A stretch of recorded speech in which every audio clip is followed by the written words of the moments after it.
Could the Baltimore Ravens be suitors for both Mike Evans or Chris Godwin if the Tampa Bay Buccaneers decide to move on from them? We talk about that. Which domino could fall first between the offensive coordinator search and Lamar Jackson? Also celebrating the 2000 and 2012 Ravens with a trip down memory lane. All coming up next here on this episode of Locked On Ravens. You are Locked On Ravens, your daily Baltimore Ravens podcast. Part of the Locked On Podcast Network. Your team every day.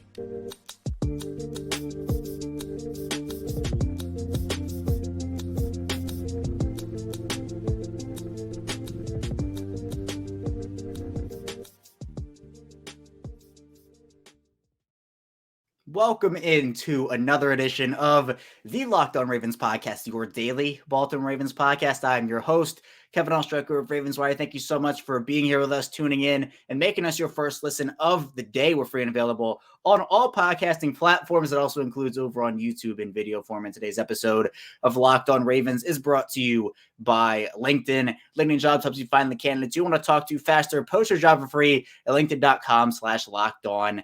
NFL. And we're back here rounding out the week, a Friday episode. We're going to be talking with Qadry Ismail, of course, former Baltimore Ravens wide receiver and Super Bowl champion, about if the Ravens could be potential suitors for if Mike Evans or Chris Godwin is moved by the Tampa Bay Buccaneers after Tom Brady's retirement. We'll talk a bit about dominoes and which domino could fall first between the offensive coordinator and Lamar Jackson for the Ravens. Then we'll also take a trip down memory lane talking about those 2000 Ravens and those 2012 Ravens. That's today is the 10-year anniversary of the 2012 team winning that Super Bowl on February 3rd, 2013. And obviously the 2000 Ravens having the Boys of Baltimore documentary put out as we interviewed the co-directors yesterday, Ken and Jason. So again, if you haven't looked at that episode, be sure to check that out. And also, if you're new to us or just coming back to the channel, be sure to like and subscribe to the channel.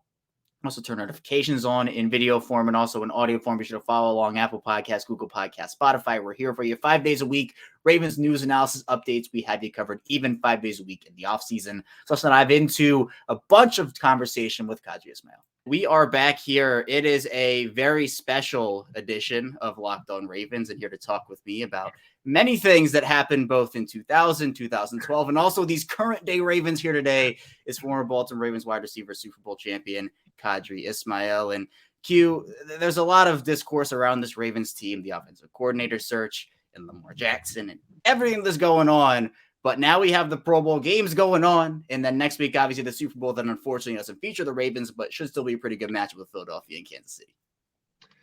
Well, I think from a Super Bowl aspect of things, I guess the league is pretty happy because you got two teams, one on the East Coast and one kind of West Coast-ish. You know, they obviously Midwest, but playing the AFC West. And it's two quarterbacks, I think, from my perspective, two black men, two African-American men who will be the starting quarterbacks. That is historic for my viewpoint, and I think is fascinating. So a lot of cool storylines and should be another fun game to look at and check out.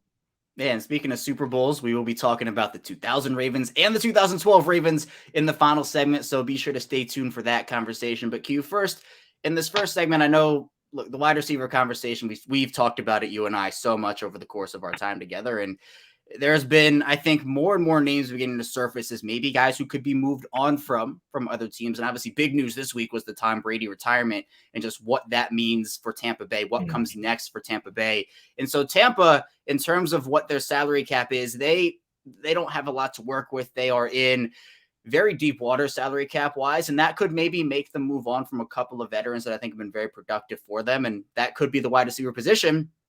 You look at guys like Mike Evans and Chris Godwin. Now, in terms of Evans and Godwin, first, you got to figure out the salary cap stuff. $13 million base salary for Mike Evans at 29 years old. Then you have Chris Godwin at 26 years old. He actually has a $20 million cap hit in 2023, and then one more year on top of that at $20 million in 2024. In terms of their base salaries, based off of either of those guys, you know, would you want a Mike Evans in Baltimore? Would you want a Chris Godwin in Baltimore? Is that enough in terms of what the Ravens would need? And what we've been talking about is that, like, go-get-it guy, that number one guy for the Ravens. I think both guys can be a tremendous asset for what the Ravens need. I think you can't miss on either one of them. I maybe slightly favor Mike Evans only because of the history of the injury with the knee, with Mike Godwin. I think with you know Evans, his catch radius and his ability from a deep ball aspect of things, that would be something that would be awesome to see here in Baltimore. His red zone ability to go up and snatch the ball out of the air, both from the right side and left side, is tremendous. Yeah, I like both of them. I think Chris Godwin is awesome, and Mike Evans can certainly be major assets for what the Ravens need as a wide receiver. Right, and I think for them, we've talked about just so much how much they need that guy, that number one pure option. And we talked even last week, Q, about how, hey, look, if you have Rashad Bateman as like your number two guy, like your 1A type player almost, if you have a guy like a Mike Evans or Chris Godwin or DeAndre Hopkins, I think that would just make this offense so much more dangerous. But then it comes down to not only the salary cap number, but then the draft compensation that maybe Tampa would want for a player such as Evans or such as Godwin. Now, the key for Baltimore here is that obviously they don't have a second round pick after the acquisition of Roquan Smith. So are these two players, Q, that you would give up a first round pick for in Evans and Godwin? And are you at the point now where you're just saying, hey, as long as the Ravens get that number one wide receiver option, do you not care what it takes? And you say, hey, you know what, that first round pick's on the table, go out there and give it for a guy like Mike Evans. Well, I mean, I definitely think the model of what the Ravens do compared to what Qadry is thinking is far different. I mean, because I think, I'm gonna do what I need to do to win now with the talent that I have. But I think with the Ravens, they covet draft capital. The interesting note is that you hadn't really in your history developed a first round wide receiver. And so, yeah, I think if, maybe you did maybe a future first round pick, maybe not this year's draft, maybe even a conditional pick, depending upon how well, one of those two guys can do, Chris or Mike. That's a consideration, but, giving up a first round pick, that's just not their MO. Now, again, as I said, their lack of developing a guy, I would think, okay, well, here are two guys that, yeah, they have number one A type mentality, and they would, instantly work. Whereas, you would have to see who is talented in this year's receiving pool and how well can they get caught up to speed. We know that rookies are going to have a huge rookie curve, and wide receivers usually are not so easily able to just blend in and adapt to the pro game. So yeah, it's a gamble, but I think it would be a very calculated and smart gamble, in my opinion. Yeah, and there's so many ways this can go in terms of just what the Ravens are looking for to give up, how much money they want to take on. And so I want to do a bit of a hypothetical Q with either Mike Evans or Chris Godwin or DeAndre Hopkins, guys we've talked about throughout the course of the season. I know we talked about DeAndre Hopkins a little before the offseason started, but it feels like with DeAndre Hopkins, he might not be able to fetch a first round pick for the Cardinals just based off of age and contract and whatever else. Still a very talented wide receiver and would be that guy for the Ravens. But would you, if you're the Ravens, you talk about the MO, and I agree with you, they haven't given up first for a lot of different reasons. But would you rather have a Mike Evans, a 29-year-old guy for that first rounder, Chris Godwin, 26 for that first rounder, or would you take a DeAndre Hopkins for maybe 2 third rounders or a third and a fourth rounder? But they all have around the same cap hits. I mean, Mike Evans around, that 14, DeAndre Hopkins, I believe the base salary is 19 there. Which option is more appealing to you for the Ravens? DeAndre Hopkins is a complete receiver, can run every route in the route tree, has strong run after catch. Mike Evans has this big play explosive capability. His size, he can out physical you. He had some weird kind of drops and all that this year. Chris Godwin is kind of in between both of them. Young, up and coming, really has shown himself to be a good, strong, route runner himself. Can make the contested catch too, but each one has their unique skill set. I don't know. I would say DeAndre Hopkins. I would say DeAndre Hopkins, but a close Mike Evans second, and I would not be mad if you gave me Chris Godwin to line up opposite of Bateman. Yeah, and I'm that is exactly my order too. And I think for Godwin, people underrate him in the fact that, he wasn't a 100 catch guy last season. He had over 1,000 yards last year. The knee injury that you talked about, Q, obviously that's a factor in terms of what's the risk situation when it comes to that. But I still think with the Ravens, and I honestly think out of all these guys, the more realistic option is probably DeAndre Hopkins, because with what you talked about with them, probably not wanting to part with a first round pick, especially when they don't have a second round pick on top of that right now. Maybe they do decide to go all in. And again, if you sign Lamar Jackson in that extension, I think this would be the offseason to maybe make that all in move to go alongside that, especially with maybe the first and second year cap hits or whatever that deal is being a little bit on the lower side, so you can kind of spread the money out as you want to. So I think for Hopkins, if you can give up 2/3 for him, plus you can take a first round corner, let's say, plus you can sign Lamar Jackson, maybe I think that could be, I think that's probably the ideal offseason for a lot of people for this Ravens team. But coming up, we'll talk a bit about the domino situation, which dominoes could fall before the others in terms of the offensive coordinator, Lamar Jackson, and what that means. So be sure to stay tuned for that. Still lots to dive into on the show. But first, this episode is brought to you by LinkedIn. And as a small business owner or hiring manager, you know that success in 2023 all depends on the team members you surround yourself with. That's why you have to check out LinkedIn Jobs. With LinkedIn Jobs, you can hire qualified candidates more efficiently by matching open roles with people who have the skills, values, and experiences to help you achieve your goals. And for me, I've used LinkedIn for a ton of things throughout the course of my life. And LinkedIn Jobs helps you quickly attract qualified candidates to your open jobs with targeting tools. They go beyond resume data by using insights from your job post, company, and their 875 million member profiles to put your job in front of the most qualified candidates. You can identify the most qualified candidates on LinkedIn Jobs and connect with them fast and for free. LinkedIn Jobs makes it easy to screen and rate applicants based off your job qualifications all on one platform. And if you want to achieve goals in 2023, the right team member could really push you and help you do that. It's why small businesses rate LinkedIn Jobs #1 in delivering quality hires versus leading competitors. LinkedIn Jobs helps you find the qualified candidates you want to talk to faster. Post your job for free at linkedin.com/LockedOnNFL. That's linkedin.com/LockedOnNFL to post your job for free. Terms and conditions apply. We return our second segment of Locked On Ravens. Kevin Oshek is still here with Qadry Ismail and Q.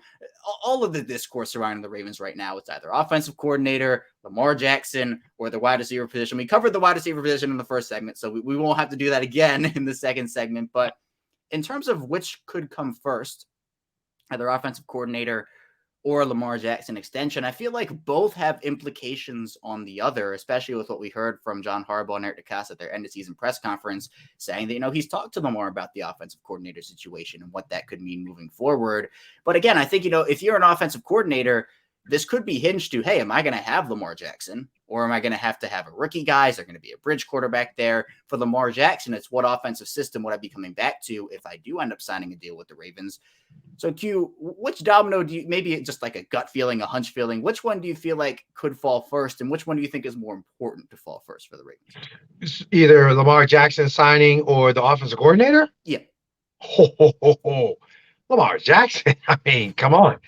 You get Lamar Jackson signed, my God, everything else just like, what you're doing, salary cap, what you want to do as far as, even the offense, the coordinator, the free agents, you got to convince guys to sign here too. It ain't like, you just, hey, here's some money, take it. I'm like, all right, I want to play more than just 1 year, and I ain't trying to be next year's salary cap casualty. I want to know who you got, why you got, and what's the plan moving forward, so I can, potentially get another contract. When you look at the coordinator, I think it's cool that they're certainly looking at everyone and no stone unturned. And Dallas quarterback coach, I guess apparently he was in the mix. Eric Bieniemy, the offensive coordinator for the Kansas City Chiefs, he's been talked about. The guy up in Seattle, quarterback coach, he's been talked about and had, I guess, a second meeting. So there's a lot of back and forth with the Ravens and a different, look at the different guys that are available, which is great. I think if you look at the bigger picture, yeah, you get yourself a Lamar Jackson signing. It makes everything a lot easier.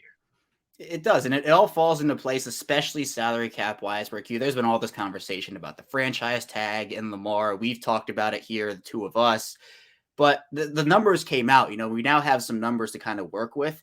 Where the non-exclusive franchise tag would be $32 million. That's a 1-year fully guaranteed deal if Lamar signs it. If you go the exclusive route for the Ravens, that number jumps up to around $45 million. And again, how that's determined is the top 5 salaries for that year at each position. So for quarterback, you're talking to Sean Watson and you're talking Patrick Mahomes and all these different quarterbacks. Ryan Tannehill's in that conversation right now. So it's $45 million, 1-year guaranteed deal. The Ravens right now, Q, have $27 million in cap space, right around like 27, 28.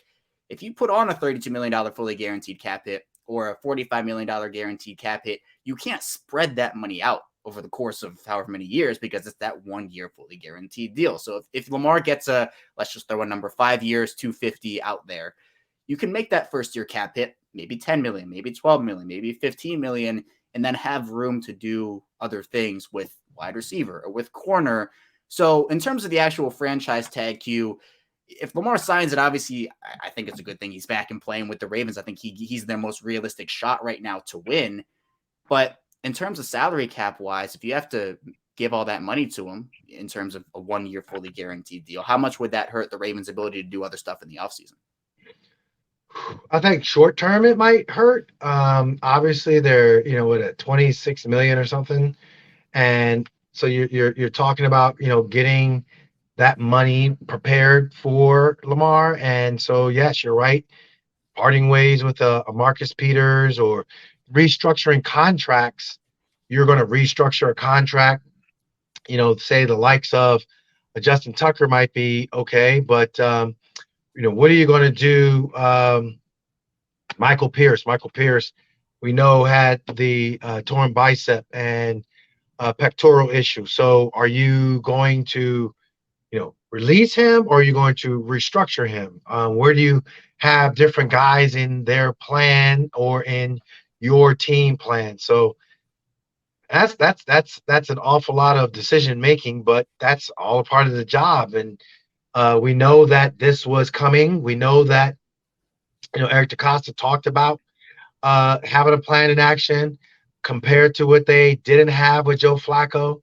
So they felt, they needed to have all their ducks in a row. And I think, bigger picture wise, this is what makes you either a good general manager and a good capologist, Pat Moriarty, or if you're just, running the mill and you're going to be struggling. So I think there's a lot of good back and forth, I'm sure, that's going to be happening with a ton of agents trying to make this thing work. Yeah, we're still waiting, still hoping, a lot of people, for this Lamar Jackson extension to get done. I think that is obviously, for a lot of people, the top choice. But then moving back to offensive coordinator Q, I mean, how much is this kind of in limbo situation with Lamar Jackson? How much do you think that's kind of not infiltrating, but how much do you think it's impacting the hiring process there? Do you think that there may be a coordinator or two out there who maybe is a top choice for Baltimore or a second choice for Baltimore? This may be saying, hey, look, this job is great, but it kind of hinges to Lamar Jackson. Is there a situation where you think that could be holding up the hiring process or could hold up the hiring process for the Ravens, or maybe they might have to move to a different candidate if that's the case? Yeah, I think if you look at, the musical chairs of not only players but coaches. I mean, there are only so many offensive coordinator jobs that are out there, 32. And so if you feel like you want to, improve your opportunities to call plays in this league, and there's this one, the Ravens, sitting right before you. If you got other opportunities, go ahead, go forth into the land of the living. You saw Kellen Moore, didn't even seem like it was 24 hours and he was scooped up by San Diego. So, yeah, I think all these coordinators or potential coordinators know that when the music stops, you better have a chair. And so it's not about leverage per se that they are holding back on the Ravens, or even the Ravens are playing hardball.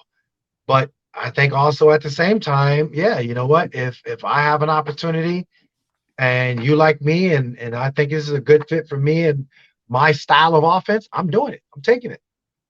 And it makes sense because you're right. There are very limited opportunities for people to become offensive coordinators in this league. And I think a lot of the guys they've interviewed so far, whether they are up and coming guys or veteran coaches, they're all very qualified for the job. But when you're talking about this process, Q, how long is too long for a team to look at an offensive coordinator? Obviously, we've been without Greg Roman as the Ravens offensive coordinator for what's coming up on a couple weeks now. Is there maybe a specific time or month where you're thinking if the Ravens don't have a guy hired and maybe other teams are starting to make their move for their guys and guys are slowly coming off the market, where you're thinking this is taking too long for the Ravens to make a decision? It's called the NFL draft. Like I think if you had, a Greg Roman style offense and you covet running backs, you covet tight ends, you're going to want a certain style of offensive lineman, you know, yeah, that's where, shoot, if you're not Greg Roman's offense, which you're not going to be, now who do you like?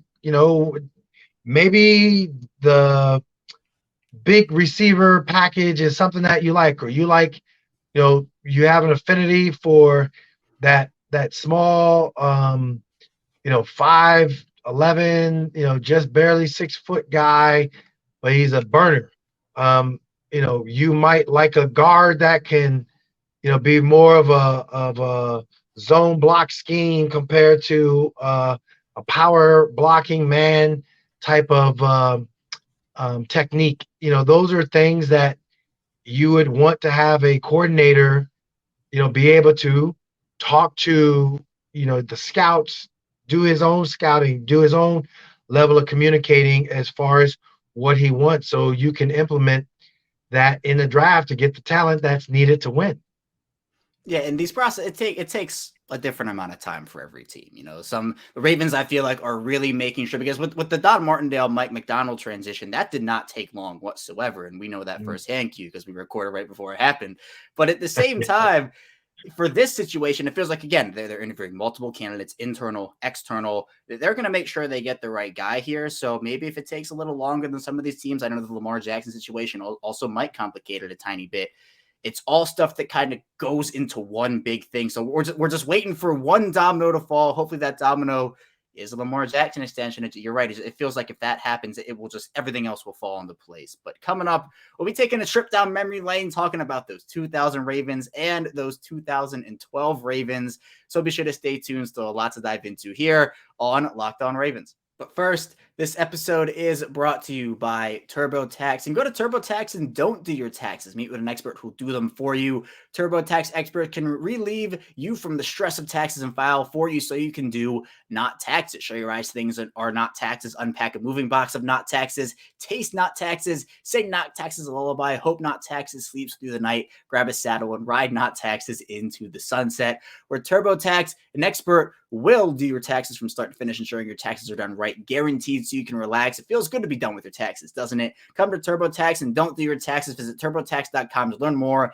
into it. TurboTax, full service products only. Video meeting while expert does your taxes required. See guarantee details at TurboTax.com/guarantees. And this episode is brought to you by Tommy John. In winter mornings, they can be absolutely brutal. And here in Baltimore, it feels like we have one warm-ish day per week, but then it goes back down to like the 30s, 40s, even some 20s here. So here's my tip for tackling the day in comfort. Grab new Tommy John loungewear and take cozy wherever you go. When you start the year in Tommy John, you're that much more comfortable, so you can do everything better. Tommy John loungewear, pajamas, and underwear have dozens of comfort innovations like luxurious soft tri-blend and micromodal fabrics with 4-way stretch and no limp balls or even fuzz, with over 20 million pairs sold and thousands of 5-star reviews. People love Tommy John. That's why Tommy John doesn't have customers. They actually have fanatics like this one Tommy John fanatic who raves, "I bought one pair of loungewear and after wearing them for 2 days, got all the other colors available. The only place I don't wear them is in the shower." So there's a lot that Tommy John has to offer, a lot of different products that are super warm and super, super comfortable. Plus, it's all backed by Tommy John's best apparel everywhere, or it's free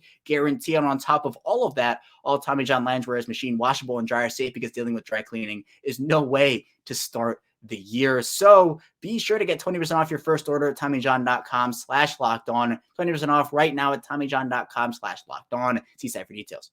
We return. It's our final segment of Locked On Ravens. Kevin Oestreicher is still talking with Qadry Ismail and Q. I had the pleasure of interviewing the co-directors for the Bullies of Baltimore. 30 for 30 that's coming out on ESPN again, February 5th, 8:30 p.m. That 2000-2001 Super Bowl winning team. And hey, I have a member of that team right here, right now with me in you. And I have to ask you a couple of questions about it, because obviously that team's so historic on defense and everything that defense brought. I mean, you being on that sideline, Q, and watching that defense each and every week just go out there. Guys didn't want to go out there on Sunday and play that 2000 Ravens defense. And you had guys out there like Ray Lewis and Rob Woodson and all those players. What was it like for you watching that defense just work every week? I was thoroughly impressed by the way every week they would literally just be so prepared. Marvin Lewis left no stone unturned. You had Jack Del Rio, linebacker coach, who was my teammate in Minnesota. Very, very heads up, smart, heady linebacker, giving wisdom to a young Ray Lewis. Yeah, Rod Woodson, who was just a phenomenal safety at the time and now Hall of Famer. They just made it look easy. And our defensive front was just nasty. Big Sam Adams and the late, great Tony Siragusa, the way in which Rob Burnett and Michael McCrary was just as, in such a positive way I say this, he was so selfish. He just coveted sacks and the attention that the sacks were bringing, and that's all he wanted, and that's all he could think about. You didn't even have to blitz because you had such a dominant up front. That's just unheard of. I mean, just to really dominate a team, and I mean, it was yeah. Hey, how many points y'all need to win? We all we need is just 10 this week. 10 points. I mean, they were unbelievable.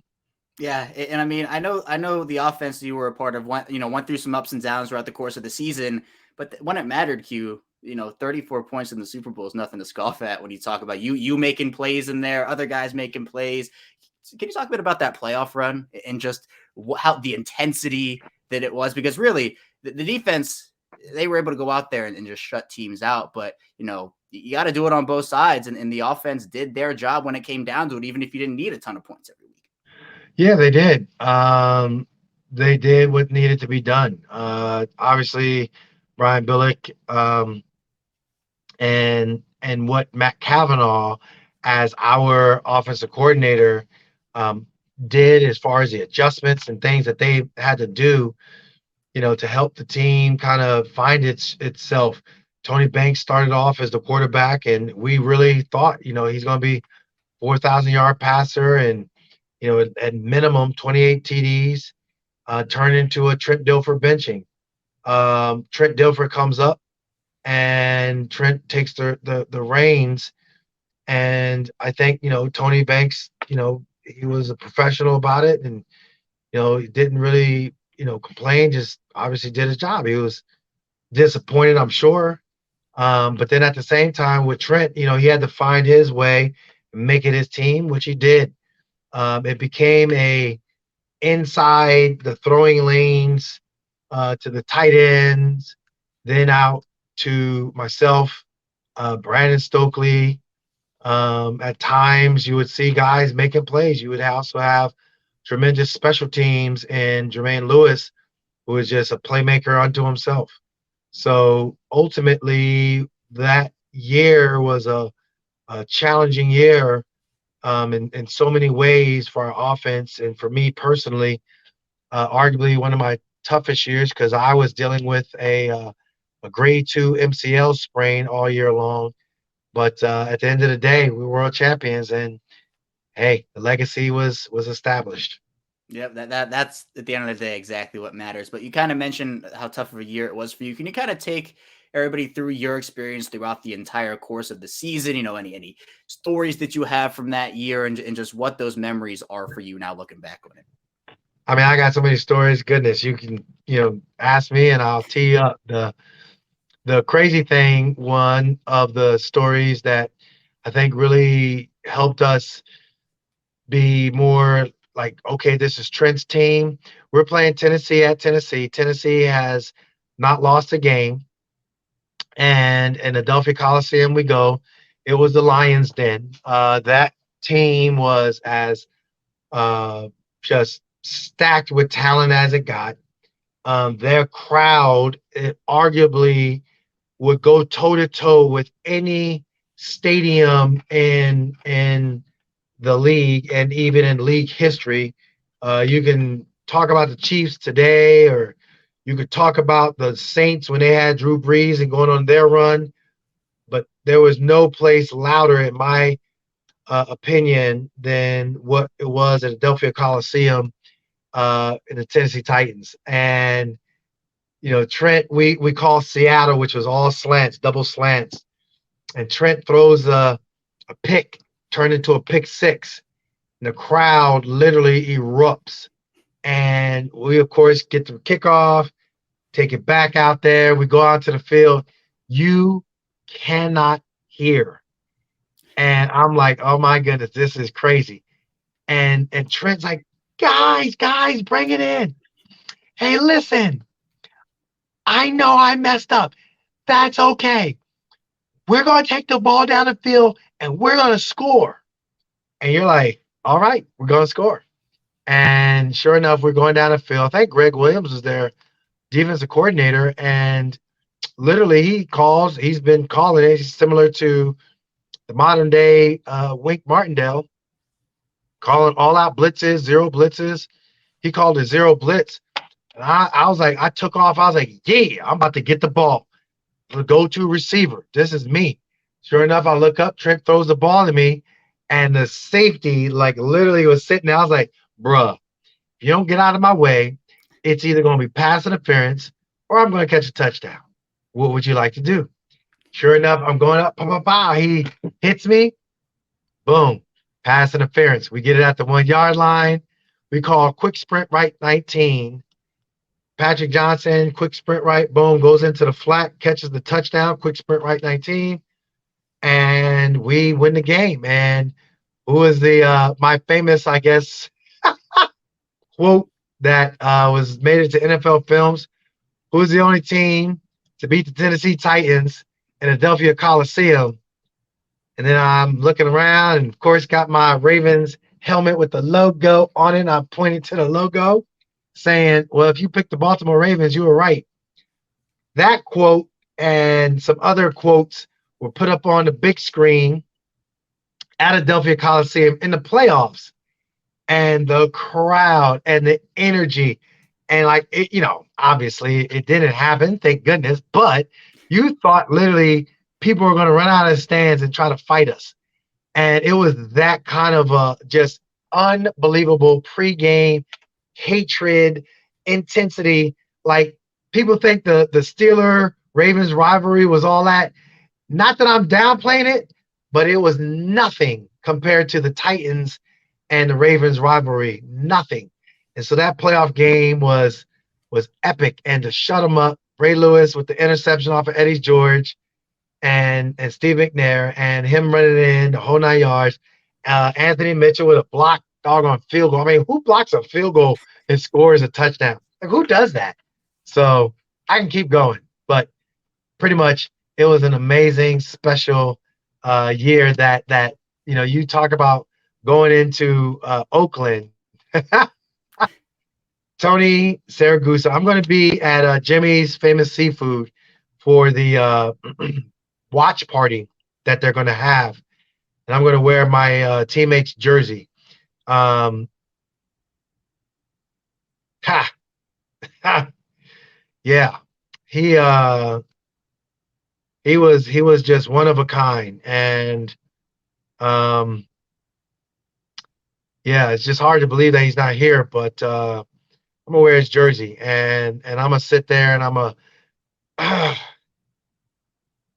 gonna remember all those moments real fondly of him and all my teammates, and Orlando Bobo, who he wasn't the household name that people will remember, or Milt Jackson, who was my receiver coach, who people won't remember as well, but bless all of them. Bless all of them.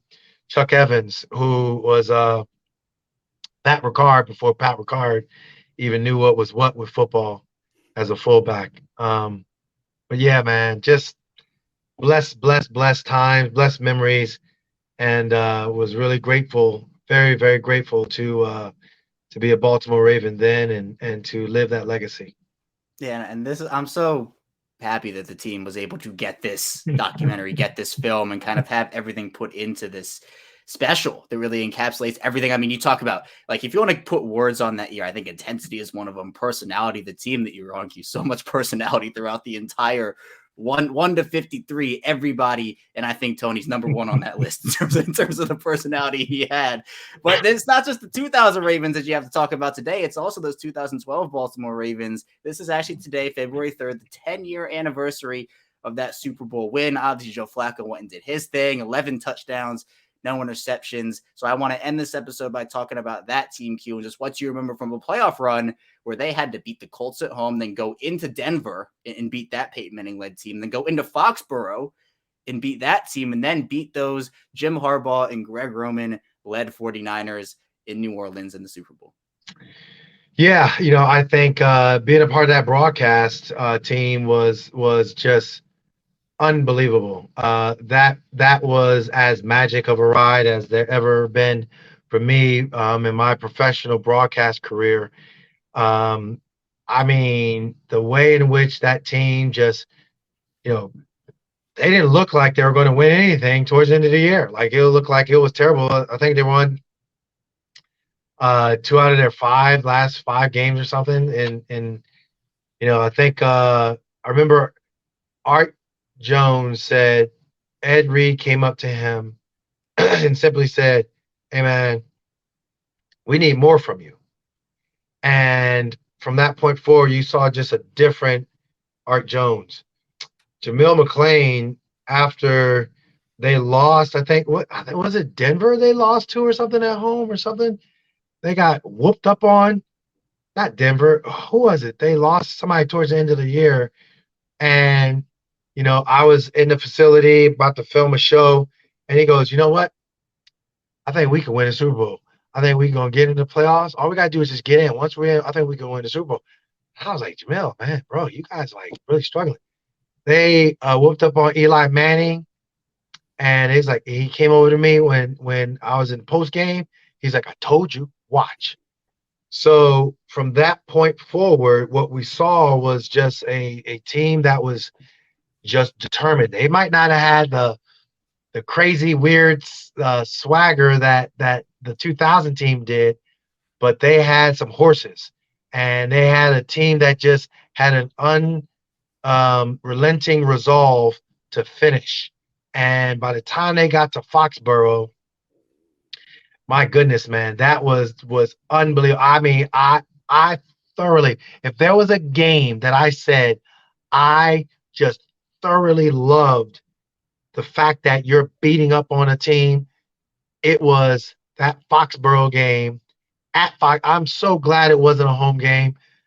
The crowd, the way in which just can't stand those New England fans.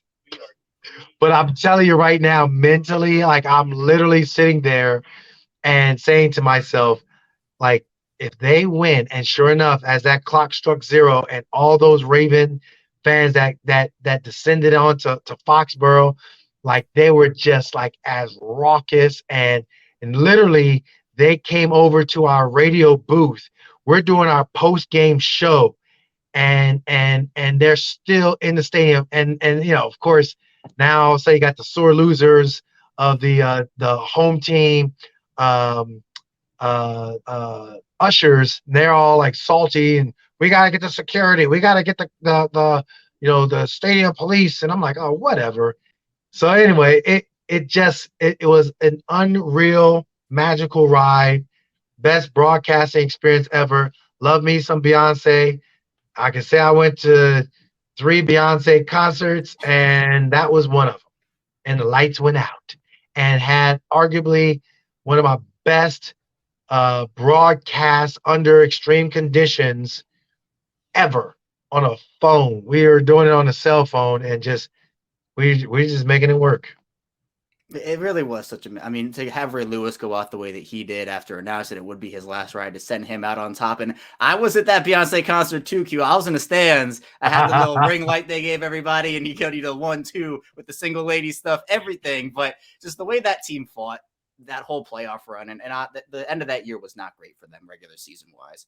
But they got into the playoffs, and it's a whole new season in January. 4 big wins. Joe Flacco, unbelievable. Still one of the best Can playoff runs we in say history. Anquan Bolden?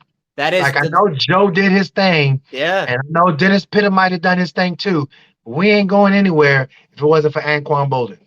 100% correct. 100, and it still stings a lot of people to this day that Anquan Bolden's tenure ended the way it did after all that he contributed in that playoff run. But a bunch of memories: 2000 Ravens, 2012 Ravens. Q, I really appreciate your time and all the memories you were able to share about both of those teams. And in terms of this present day Ravens team, hopefully we'll look back on some of these days in the future and say, hey, they got their offensive coordinator, and whoever the quarterback is, whether it is Lamar or somebody else, and maybe they'll be able to make more memories coming up in this 2023 year.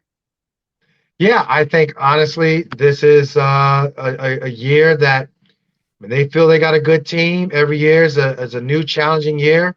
They got some strong pieces in place. Let's see what the capologists can do, and let's see what the negotiations can happen for Lamar Jackson, and hopefully a coordinator that will fit his dynamic abilities. Yep, a big offseason ahead for the Ravens here. Tons of dominoes to fall, so we'll see how it all unfolds. But that's all I have for you here today on Locked On Ravens. Thank you so much for tuning in today. I'm going to get back on Monday. It'll be more Ravens talk from us over here, so be sure to stay tuned for that. And I will see you right back here on Monday.